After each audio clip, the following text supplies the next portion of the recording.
Hello friends, आप सभी का एक बार फिर से बहुत बहुत स्वागत है हमारे यूट्यूब चैनल इम्पल्स कैरियर पर। और दोस्तों, आज के इस वीडियो में हम बात करने वाले हैं कि इतिहास विषय से संबंधित पाठ्य योजना कैसे तैयार करते हैं। और यहाँ पर हम इतिहास पाठ्य योजना के अंतर्गत सिंधु सभ्यता टॉपिक के ऊपर यहाँ पर पाठ्य योजना कैसे बनाते हैं, इसके बारे में आपको जानकारी देने की कोशिश करेंगे। आइए फ्रेंड्स, यहाँ पर सबसे पहले पाठ्य योजना तैयार करने के लिए आप कुछ इस प्रकार से फॉर्मेट तैयार कर लेंगे। सबसे ऊपर में आप पाठ्य योजना लिखेंगे। उसके बाद आपको अपना विद्यालय का नाम, जहाँ पर आप पढ़ाने जाएंगे, प्रशिक्षु शिक्षक। और इसके बाद जो है यहाँ पर आप देख सकते हैं विद्यालय का नाम, छात्राध्यापक का नाम, दिनांक, विषय, उपविषय, और इस साइड जो है कक्षा, चक्र, अवधि। मतलब इस फॉर्मेट में आप जो है अपना पाठ्य योजना को तैयार कर सकते हैं। इसके बाद आपका प्रकरण आ जाता है और प्रकरण जो है हमारा है सिंधु सभ्यता। तो आज हम सिंधु सभ्यता टॉपिक के ऊपर यहाँ पर पाठ्य योजना कैसे तैयार करते हैं, इसके बारे में आपको जानकारी देंगे। इसके बाद फ्रेंड्स आपका सामान्य उद्देश्य आ जाता है। आपको 7 सामान्य उद्देश्य लिखने हैं, जैसे कि विद्यार्थियों में इतिहास विषय के प्रति रुचि उत्पन्न करना, विद्यार्थियों में ऐतिहासिक ज्ञान का विकास करना, विद्यार्थियों में सृजनात्मक शक्तियों का विकास करना, विद्यार्थियों में स्वतंत्र अभिव्यक्ति की क्षमता का विकास करना, विद्यार्थियों में सामाजिक गुणों का विकास करना, विद्यार्थियों को मानव जीवन के विभिन्न क्रियाकलापों से अवगत कराना, विद्यार्थियों में तर्क, कल्पना, स्मरण एवं निर्णय शक्ति का विकास करना। तो इस प्रकार से जो है आप यहाँ पर 7 जो है यहाँ पर पॉइंट दे सकते हैं समान उद्देश्य में, और 7 समान उद्देश्य आपको यहाँ पर लिखने होते हैं। तो इस प्रकार से आप 7 समान उद्देश्य लिख सकते हैं। इसके बाद दोस्तों हमारा आ जाता है विशिष्ट उद्देश्य। विशिष्ट उद्देश्य में जो है आपको प्रकरण, जो आपका टॉपिक है, उससे संबंधित पॉइंट होने चाहिए। और यहाँ पर जो है आप कम से कम 3 पॉइंट देंगे। जैसे कि आप यहाँ पर देख सकते हैं, छात्र सिंधु सभ्यता के विषय में प्रत्यास्मरण कर सकेंगे, छात्रों में सिंधु सभ्यता के समय के बारे में जानकारी प्राप्त करने की रुचि विकसित हो सकेगी, और इसके साथ ही छात्र सिंधु सभ्यता की व्याख्या कर सकेंगे। अब इसके बाद आपका नंबर आ जाता है शिक्षण अधिगम सामग्री। तो शिक्षण अधिगम सामग्री में आप इस प्रकार से लिख सकते हैं, लपेट श्याम पर चौक, डस्टर एवं प्रकरण से संबंधित चार्ट आदि। इसके बाद आपका शिक्षण विधि आ जाता है। तो शिक्षण विधि में आपको जो है यहाँ पर प्रश्नोत्तर विधि, व्याख्या विधि और प्रदर्शन विधि दे देना है। इसके बाद आपका पूर्व ज्ञान आ जाता है। तो आप इस प्रकार से लिख सकते हैं, छात्र पूर्व कक्षाओं में सिंधु घाटी के संबंध में पढ़ चुके हैं, अतः वे इसके विषय में कुछ सामान्य जानकारी रखते हैं। अब आपका यहाँ पर आ जाता है प्रस्तावना के प्रश्न। तो प्रस्तावना के प्रश्न में आपको इस प्रकार से फॉर्मेट तैयार कर लेना है। आप देख सकते हैं किस प्रकार से फॉर्मेट तैयार है। तो इस प्रकार से आपको भी टेबल बना लेनी है। तो हमारा प्रस्तावना के प्रश्न में छात्राध्यापक क्रिया का जो यहाँ पर होगा, सबसे पहले छात्राध्यापक यहाँ पर जो है प्रश्न पूछेंगे छात्रों से कि हम लोग किस देश में रहते हैं। तो छात्र यहाँ पर जवाब देंगे भारत देश में। फिर हम पूछेंगे भारत में बहने वाले कुछ नदियों के नाम बताइए। तो बच्चे यहाँ पर जवाब देंगे गंगा, यमुना, सिंधु। तो जवाब आएंगे बच्चों की तरफ से। और यहाँ पर एक सिंधु का भी आ जाएगा। तो आपको पूछ लेना है सिंधु नदी के किनारे किस सभ्यता का विकास हुआ। तो बच्चे यहाँ पर बता पाएंगे सिंधु घाटी सभ्यता। अब इससे आगे आपको पूछना है सिंधु घाटी सभ्यता के बारे में आप और क्या जानते हैं। तो यहाँ पर छात्र अनुत्तरित है, उनके लिए यह समस्यात्मक है। तो जैसे यहाँ पर समस्यात्मक हो जाएगा, प्रॉब्लमेटिक हो जाएगा, तो आपका यहाँ पर उद्देश्य कथन कर निकल कर आ जाएगा कि बच्चों आज हम सिंधु घाटी सभ्यता के विषय में अध्ययन करेंगे। इस प्रकार से आप उद्देश्य कथन लिख सकते हैं। और इसके बाद आपका प्रस्तुतिकरण आ जाता है। और प्रस्तुतिकरण में आपको इस प्रकार से फॉर्मेट तैयार कर लेनी है। आप देख सकते हैं यहाँ पर 4 भागों में आपको बांट लेना है। पहला यहाँ पर आपका शिक्षण बिंदु हो जाएगा। इसके बाद आपका यहाँ पर छात्राध्यापक क्रिया हो जाएगा। इसके बाद छात्र छात्राएँ क्रियाएँ और श्यामपट कार्य। तो यहाँ पर आपका पहला शिक्षण बिंदु होगा सिंधु घाटी सभ्यता। और यहाँ पर आपको सबसे पहले विकासात्मक प्रश्न पूछ लेने हैं बच्चों से। तो आपका पहला विकासात्मक प्रश्न है कि सिंधु घाटी सभ्यता की खोज कब हुई। तो बच्चे यहाँ पर बता देंगे 1921 ईस्वी में। फिर आप पूछ लेंगे कि सिंधु सभ्यता के विषय में आप क्या जानते हैं। तो यहाँ पर बच्चों की तरफ से कोई जवाब नहीं आ रहा है, तो यह उनके लिए समस्यात्मक आ जाएगी। और जैसे ही यहाँ पर समस्यात्मक आती है तो यहाँ पर आप इसको स्पष्टीकरण करेंगे। देख सकते हैं आप स्पष्टीकरण संक्षिप्त में आपको करना है। इस प्रकार से आप यहाँ पर स्पष्टीकरण देंगे। जब आप स्पष्टीकरण कर रहे होंगे तो छात्र जो है यहाँ पर ध्यानपूर्वक सुनेंगे। और इधर ब्लैक बोर्ड भी कार्य हुआ है।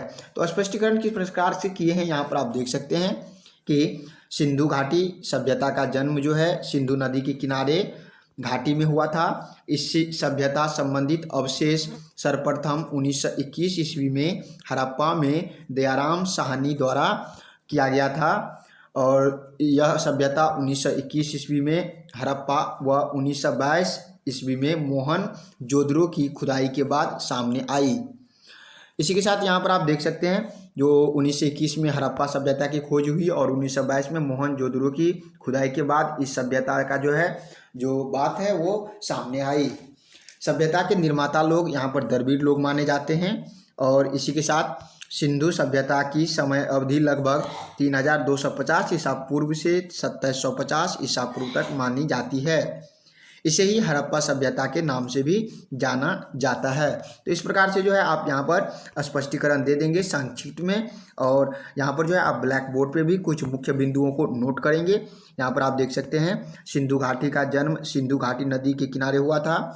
निर्माता इनके द्रविड़ लोग हैं और इसी के साथ दूसरा नाम इसे हड़प्पा सभ्यता के नाम से भी हम जानते हैं और इसकी समय अवधि 3250 ईसा पूर्व से 2750 ईसा पूर्व तक है। और यहाँ पर पहला स्थल जो खोज किया गया था वो हड़प्पा है और दूसरा मोहनजोदड़ो की खोज की गई थी। उसी के बाद हड़प्पा सभ्यता हम लोगों के सामने आई है। तो अब बात करते हैं, हमारा यहाँ पर पहला शिक्षण बिंदु कंप्लीट हो गया है सिंधु घाटी सभ्यता। अब जैसे आप यहाँ पर इसका स्पष्टीकरण कर देंगे तो इससे संबंधित आपको यहाँ पर बोधात्मक प्रश्न पूछ लेने हैं कि सिंधु घाटी सभ्यता का जन्म किस नदी के किनारे हुआ था। तो बच्चे यहाँ पर दे देंगे सिंधु नदी के किनारे। और फिर आपको दूसरा भी पूछ लेना है यहाँ पर बोधात्मक प्रश्न कि सिंधु सभ्यता को और किस नाम से जाना जाता है। तो बच्चे अब आराम से बता पाएंगे कि हड़प्पा सभ्यता के नाम से भी जाना जाता है। अब इसी के साथ आपका दूसरा यहाँ पर शिक्षण बिंदु है सिंधु सभ्यता की विशेषताएं। तो हम यहाँ पर सिंधु सभ्यता की विशेषताओं के बारे में बात करेंगे।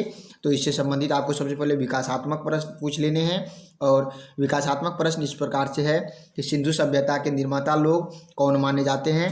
तो यहाँ पर बच्चे जवाब दे पाएंगे द्रविड़ लोग। फिर आपको पूछना है सिंधु सभ्यता की विशेषताओं के विषय में आप क्या जानते हैं। तो छात्र यहाँ पर निरुत्तर हैं और आप सिंधु सभ्यता की विशेषताओं को यहाँ पर स्पष्टीकरण करेंगे।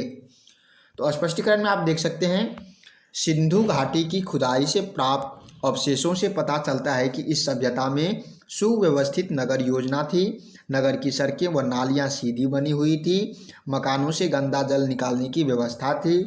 नगर व भवन निर्माण में पक्की ईंटों का प्रयोग किया जाता था।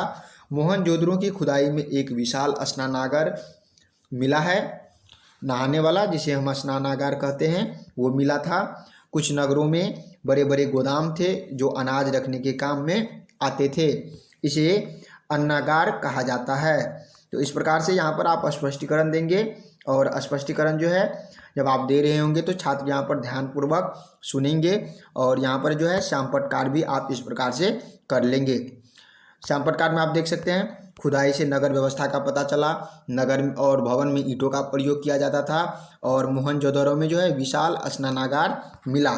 अनाज के बड़े बड़े गोदाम भी थे। इस प्रकार से आप मुख्य बिंदुओं को ब्लैक बोर्ड पर अंकित कर सकते हैं।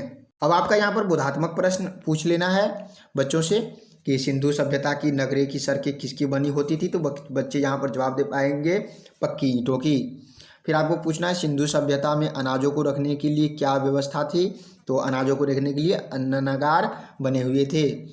अब इसके बाद फिर विकासात्मक आपको प्रश्न पूछ लेने हैं और यहाँ पर विकासात्मक प्रश्न में आप पूछेंगे कि सिंधु सभ्यता को किस नाम से जाना जाता है। तो बच्चे जवाब देंगे हड़प्पा सभ्यता। सिंधु सभ्यता के सामाजिक जीवन के बारे में बताइए। तो यहाँ पर छात्र अनुत्तरित हैं। तो अब हमारा यहाँ पर तीसरा शिक्षण बिंदु हो जाएगा सिंधु सभ्यता की सामाजिक जीवन कैसे थी। यह हमारा तीसरा शिक्षण बिंदु हो जाएगा और इस प्रकार से हम इसे भी यहाँ पर क्लैरिफिकेशन करेंगे। सिंधु सभ्यता का सामाजिक जीवन व्यवस्थित था। इस सभ्यता के लोग गेहूं, जौ, दूध, घी का उपयोग भोजन के रूप में करते थे। कुछ लोग मांसाहारी भोजन भी यहाँ पर करते थे। इस सभ्यता के लोग सूती व ऊनी दोनों प्रकार के वस्त्र उपयोग करते थे।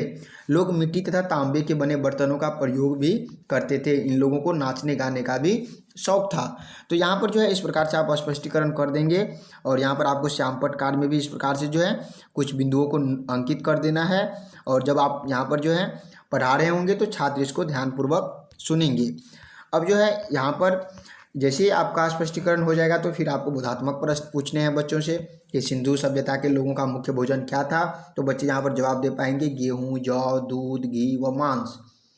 इसके बाद दूसरा आपका बोधात्मक प्रश्न है कि सिंधु सभ्यता के लोग किस प्रकार के बर्तनों का प्रयोग करते थे। तो बच्चे यहाँ पर जवाब दे पाएंगे मिट्टी एवं तांबे के बर्तन के।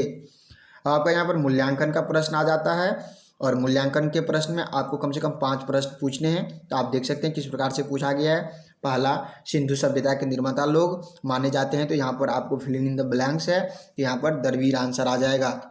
इसके बाद सिंधु सभ्यता का जन्म कब से माना जाता है। तो बच्चे यहाँ पर जवाब देंगे 3250 ईसा पूर्व से 2750 ईसा पूर्व तक।